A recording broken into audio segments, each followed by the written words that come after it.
wherever you got to in your prayer groups, God has heard the rest. So we'll hand over to Pastor. Amen. Man, thank you, Elder Isaac. And I'd say on behalf of your pastors here in Northern Ireland, I know Pastor Andrew is on holiday at the moment, and I believe Pastor Tommy is as well on holiday, if I'm not mistaken. So, but God be praised that we could all join together in prayer. As Elder Isaac said yesterday, in the calendar, we're still on the 31st. But in God's way of reckoning, the biblical way of reckoning, we already have what? Crossed over Yes. to a new year. And so we praise God for that. And if you would look back, it's so hard to to remember probably all the things, all the things for 365, days of 2025.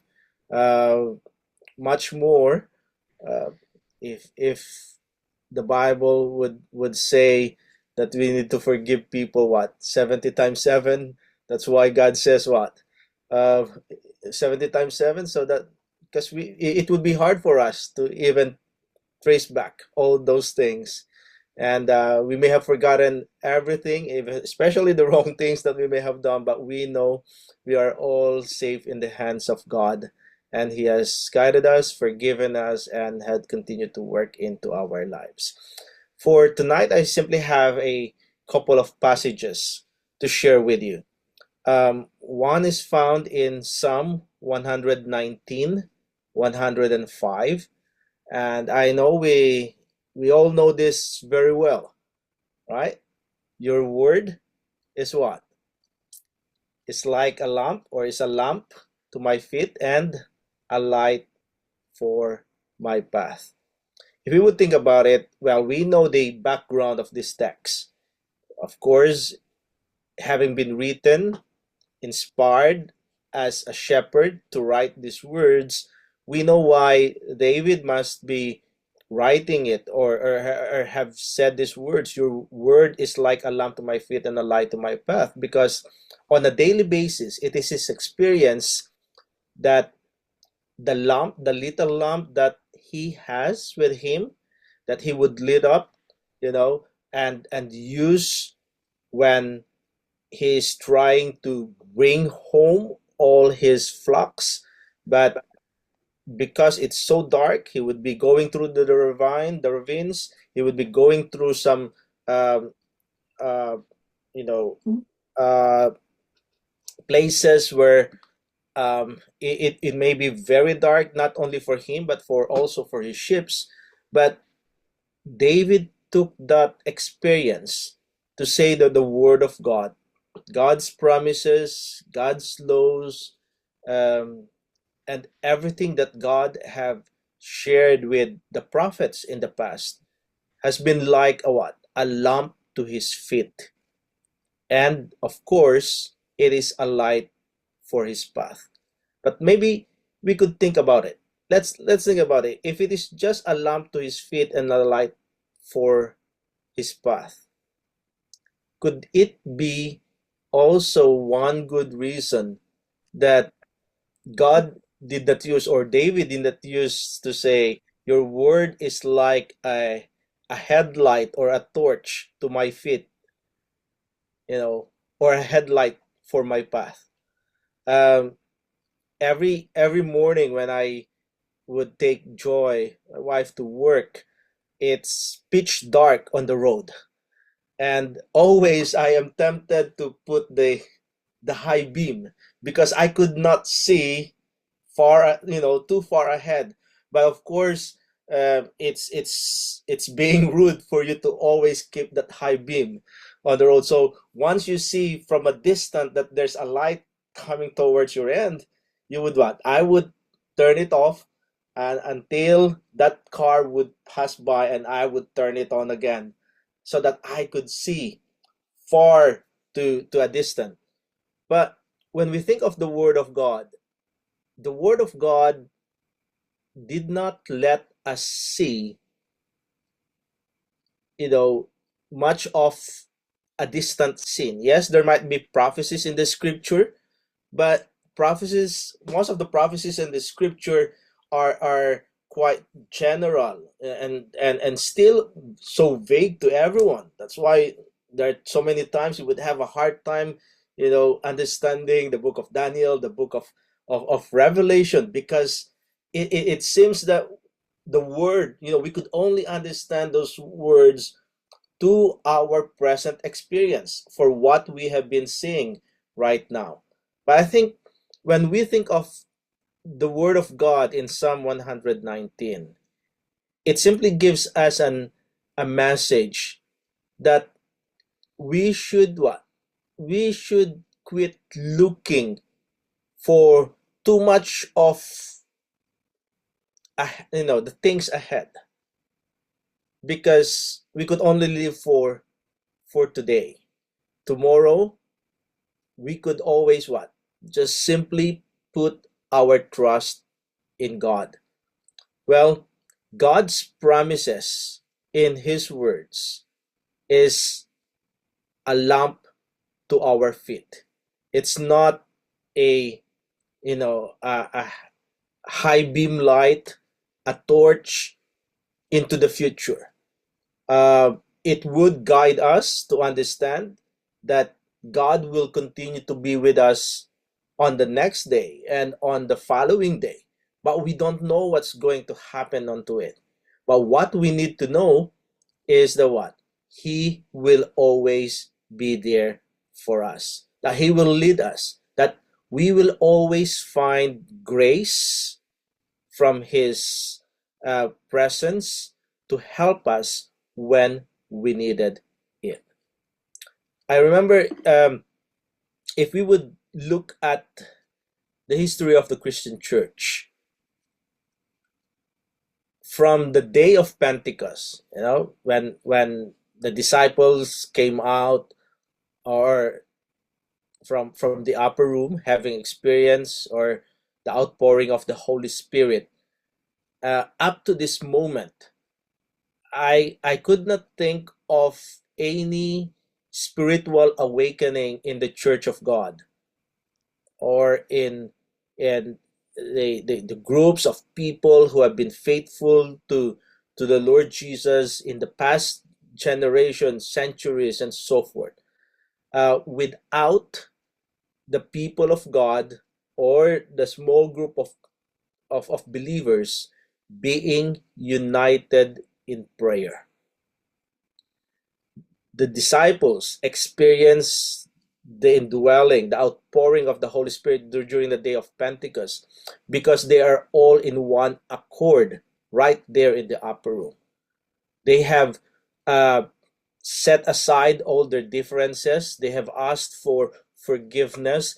They have looked at and reflected on their own character and tried to see, uh, which part of themselves do not align with God's plan and God's will for their lives. And they went back to God, uh, you know, asking or repenting, and then asking for forgiveness. And from that experience, whether, as what the Bible says, whether there is just two of them or three of them, when people comes together in unity, in prayer, in prayer meetings, what happened? Oh, revivals are born, and those revivals, those churches, those people of God continued on and being sustained by prayer. They continue to grow in their relationship with God. It is, I think, one of the amazing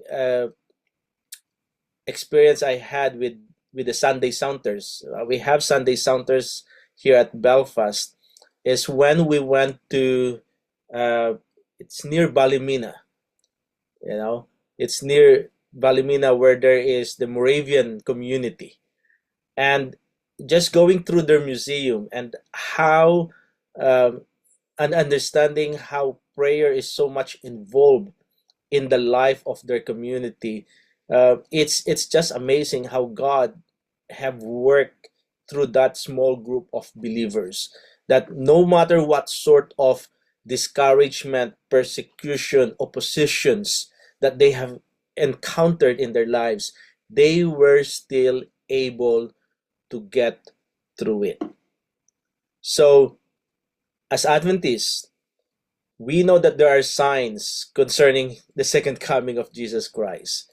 But if there is signs for the second coming of Jesus Christ, there must also be signs that or word from from God Himself, saying to us on how He is not too far from reviving His church as a whole. We will be able to see what's happening in the church when the Spirit of God is working and continually whispering to the ears, to the minds of each believers, that we need to come together in prayer and disregard all those sort of discouragement that we may have encountered in 2025 and entrust our lives, ourselves, our churches into the hands of God in the following year. There's one example or illustration that I like so much. An advice that was given to someone who was so discouraged in her life, but the one who's giving the advice simply said this: take your eyes off the waves, but fix them on the tide. I don't know if you've heard that. Take your eyes off the waves and fix them on the tide. Last Sunday we were in Helens Bay, with the Sunday Santas, and I could see the waves. It's quite high, and if I would just focus on those waves, I will be probably say, "Oh, it's not good to be here," or I would not be going on to the seashore. But if we would take our eyes out of the waves, which sometimes it would be too high and too scary, but then fix our eyes on the tide, which is that we would know whether that tide is high or it's low, then we will be able to what? We will be able to respond to it, whether we have to leave the place because it's dangerous, or we could still continue to be there and enjoy the leadings, and the company of the other believers who might be with us along the seashore. But in our personal life, it may lead us to think that if we become so focused on the waves, right? If we become so focused on the waves, it may just discourage us. If we focus on the moments that is not favorable to us, it will surely take our minds out of probably what Jesus desires for us. But if we would look with the eye of faith, I think we will be able to see what God really desires for each one of us. And I pray that we shall be a people in 2026 who will continue to put our trust in God. In Deuteronomy 31 verse 8, there's a promise from the Lord that says, "The Lord Himself goes before you and will be with you. He will never leave you nor forsake you. So do not be afraid. Do not be discouraged." It's always one good thing for us to know that we have gone past a marking point. 2025 is past. So whatever in 2025 or whatever it has brought us, whether it be sadness, whether it be discouragement, we could leave it there. But we know, as the promise of the Lord says, the Lord goes before you.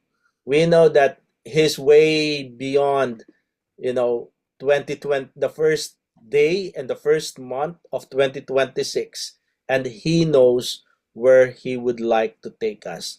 We just need to continue to surrender ourselves, our lives to Him.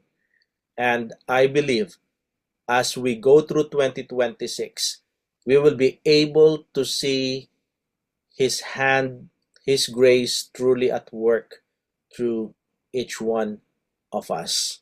And I pray that every family that is represented here, every family that we may have in our churches, the 5 churches of Northern Ireland, that God would bring revival in all these churches. We don't need the whole church to be there to start with. Let us remember that.